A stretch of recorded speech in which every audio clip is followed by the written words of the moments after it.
Hello, welcome my students. આજે તમને પૃષ્ઠફળનો દાખલો શીખવવાની કોશિશ કરું છું.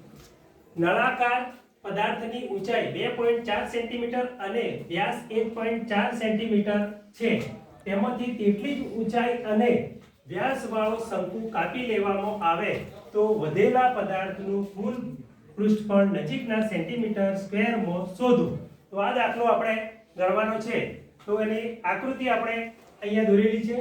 નળાકાર અને તેમાંથી કાપી લીધેલ શંકુની ત્રિજ્યા r બરાબર વ્યાસ ભાગ્યા 2 એટલે d/2 બરાબર 1.4 ભાગ્યા 2 બરાબર 0.7 સેન્ટીમીટર. હવે નળાકાર અને તેમાંથી કાપી લીધેલ શંકુની ઊંચાઈ h બરાબર 2.4 સેન્ટીમીટર આપેલી છે.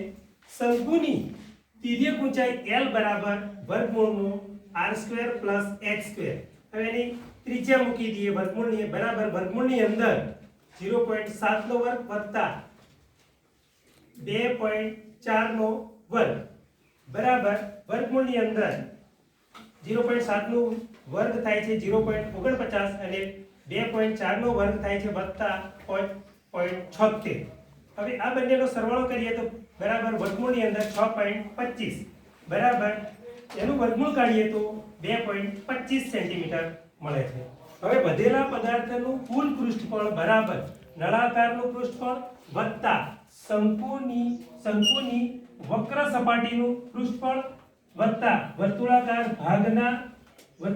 ભાગના પાયાનું પૃષ્ઠફળ બરાબર નળાકારનું પૃષ્ઠફળનું સૂત્ર તમને આવડે છે 2πrh વત્તા πrl વત્તા πr².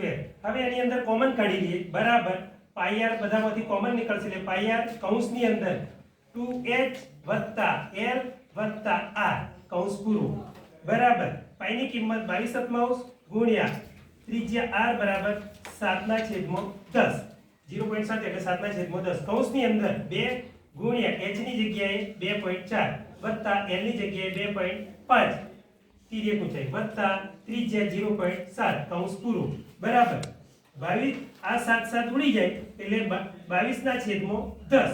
આનો સરવાળો કરતા આપણને કે 8.0 મળે છે બરાબર.